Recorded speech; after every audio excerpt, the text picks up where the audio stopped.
Hi all, global market ஒரு glands பார்த்துடலாம். நம்ம நிஃப்டி பார்த்திங்கன்னா போஸ்ட் மார்க்கெட் அப்புறம் வந்து 22 பாயிண்ட்ஸ் வந்து ப்ளஸில் இண்டிகேட் ஆகிருக்கு. Then Dow Jones future, NASDAQ, S&P 500 எல்லாமே யூஎஸ் மார்க்கெட்டோட இண்டிசஸ்ஸு. இவங்களாம் பார்த்திங்கன்னா டவ் ஜோன்ஸ் வந்து 3 பாயிண்ட் நெகட்டிவில் க்ளோஸ் ஆகிருக்கு. பட் இதை நம்ம ஃப்ளாட்டாகவே நம்ம கன்சிடர் பண்ணலாம். அண்டு நாஸ்டாக் பார்த்திங்கன்னா 0.5% இன்க்ரீஸ் ஆகிருக்கு. அண்ட் S&P 500 0.4% வரைக்கும் இன்க்ரீஸ் ஆகிருக்கு. தென் FTSE, இது இங்கிலாண்டோட இண்டிசஸ்ஸு.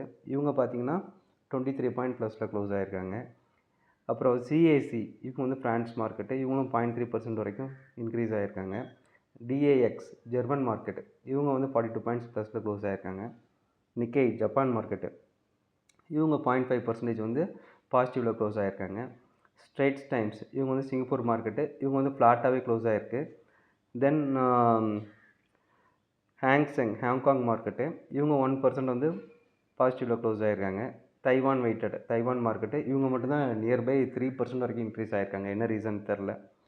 நெக்ஸ்ட் வந்து கோஸ்பி, இவங்க வந்து சவுத் கொரியன் மார்க்கெட்டு, 1.24% வரைக்கும் இன்க்ரீஸ் ஆகிருக்காங்க. தென் SCT காம்போசிட், இவங்க தாய்லாந்து மார்க்கெட்டு 0.82 இன்க்ரீஸில் க்ளோஸ் ஆகிருக்காங்க. ஜகார்த்தா காம்போசிட், இவங்க வந்து 61 பாயிண்ட்ஸ் வந்து பாசிட்டிவில் க்ளோஸ் ஆகிருக்காங்க. இவங்க வந்து இந்தோனேஷியன் மார்க்கெட்டு. நெக்ஸ்ட்டு பார்த்திங்கன்னா ஷாங்காய் காம்போசிட், இவங்க வந்து 7 பாயிண்ட்ஸ் வந்து டீக்ரோத்தில் க்ளோஸ் ஆகிருக்காங்க. பட் இது வந்து இதையும் நம்ம ஃப்ளாட்டாகவே கன்சிடர் பண்ணலாம். ஓவரால் மார்க்கெட் வந்து இப்போ புல்லிஷில் தான் இருக்குது. இப்போ வந்து குளோபல் நியூஸ் என்னென்னு பார்க்கலாம். ஹிண்டன்ஸ்பெர்க்ன்றது வந்து ஒரு யூஎஸ் கம்பெனி. அவங்க வந்து ஷார்ட் செல்லிங் பண்ணுவாங்க.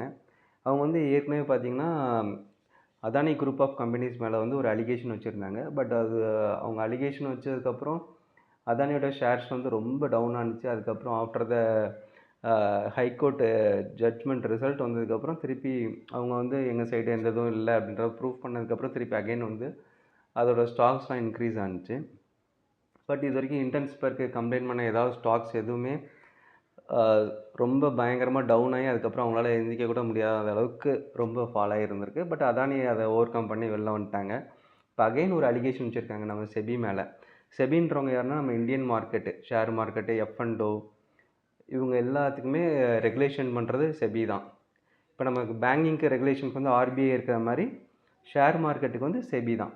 இப்போ செபி சேர்பர்சன் அவங்க மேலே ஒரு அலிகேஷன் வச்சுருக்காங்க. அவங்க வந்து செபி ரூல்ஸை மீறிட்டாங்க அப்படின்ட்டு. பட் இதை பற்றி நம்ம டீட்டெயில்டாக நெக்ஸ்ட் வீடியோவில் நம்ம பார்க்கலாம். அவங்க என்ன சொல்கிறாங்கன்னா, இந்த மாதிரி செபி ரூல்ஸை பிரேக் பண்ணிட்டாங்கன்ற மாதிரி சொல்கிறாங்க. அதே மாதிரி இவங்க சைடு வந்து இல்லை எங்கள் சைடு எந்த ஒரு மிஸ்டேக் இல்லைன்னு சொல்லிட்டு ட்விட்டரில் வந்து ரிப்ளை பண்ணியிருக்காங்க. சேம் இவங்க அதானியும் இந்த மாதிரி அவங்களும் ஒரு பேஸ் இல்லாமல் இவங்களா ஒரு அலிகேஷன் வைக்கிறாங்க அப்படின்ற மாதிரி இவங்களும் ரிப்ளை பண்ணியிருக்காங்க.